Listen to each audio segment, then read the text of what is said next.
छात्र छात्राओं कैसे हैं।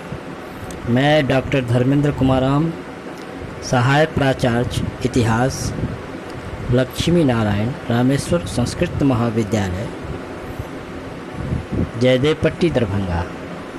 मैं पुनः ऑनलाइन टीचिंग हेतु उपस्थित हुआ हूँ। आज मैं शास्त्री द्वितीय खंड के छात्र छात्राओं के लिए आधुनिक भारतीय इतिहास के अंतर्गत सुभाष चंद्र बोस और उनके द्वारा स्थापित आज़ाद हिंद फौज के बारे में जानकारी प्राप्त करेंगे। लेकिन बच्चों, पहले हम लोग सुभाष चंद्र बोस के जीवन परिचय, उसके जीवन वृत्त के संदर्भ में हम लोग चर्चा करेंगे। जैसा कि हम लोग जानते हैं, सुभाष चंद्र बोस को नेताजी के नाम से पुकारा जाता था। सुभाष चंद्र बोस का जन्म 23 जनवरी 1897 ईस्वी को उड़ीसा के कटक में हुआ था। उन्होंने 1919 ईस्वी में कलकत्ता विश्वविद्यालय से स्नातक की डिग्री प्राप्त की। तत्पश्चात वे इंग्लैंड चले गए। सुभाष चंद्र बोस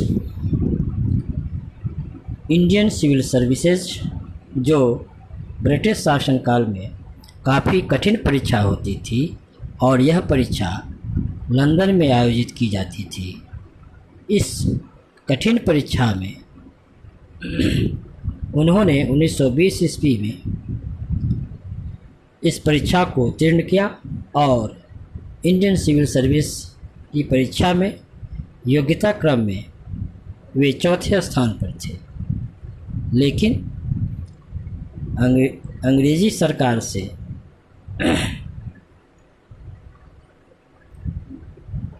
की नीतियों से विरोध के कारण सुभाष चंद्र बोस ने सिविल सर्विस की सेवा को त्यागपत्र दे दिया। 1921 ईस्वी में सुभाष चंद्र बोस स्वदेश लौटे और वे चित्तरंजन दास और गांधी जी की प्रेरणा से भारतीय राष्ट्रीय कांग्रेस में शामिल हुए। सुभाष चंद्र बोस के राजनीतिक गुरु चित्तरंजन दास थे। सुभाष चंद्र बोस को पहली बार दिसंबर 1921 ईस्वी में 6 माह की सज़ा हुई और तत्पश्चात तो उन्हें लगभग 11 बार कारावास का दंड ब्रिटिश सरकार से मिला। सुभाष चंद्र बोस 1923 ईस्वी में कलकत्ता के मेयर भी चुने गए। 1924 ईस्वी में सुभाष चंद्र बोस को ब्रिटिश सरकार द्वारा गिरफ्तार कर और उन्हें बर्मा के मांडले जेल में भेज दिया गया। जब वे 1927 ईस्वी में जेल से रिहा हुए तो 1927 ईस्वी में ही उन्होंने धारा सभा असेंबली का चुनाव लड़ा और इंडिपेंडेंस लीग का गठन किया। सुभाष चंद्र बोस 1938 ईस्वी के भारतीय राष्ट्रीय कांग्रेस के हरिपुरा अधिवेशन की अध्यक्षता की और 1939 ईस्वी में महात्मा गांधी के विरोध के बावजूद भी वे कांग्रेस के त्रिपुरी अधिवेशन में कांग्रेस के अध्यक्ष पद के लिए निर्वाचित हुए। सुभाष चंद्र बोस ने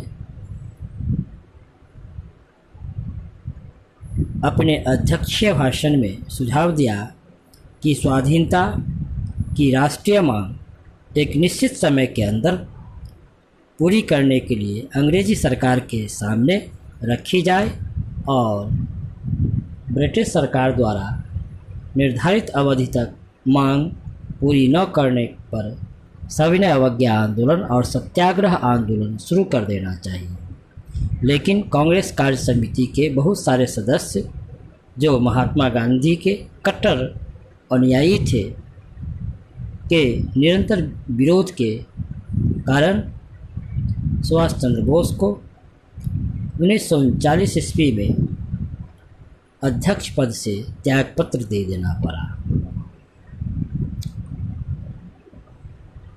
तो बच्चों, आज हम लोग सुभाष चंद्र बोस के जीवन वृत्त पर चर्चा किए। अगले क्लास में हम लोग सुभाष चंद्र बोस द्वारा गठित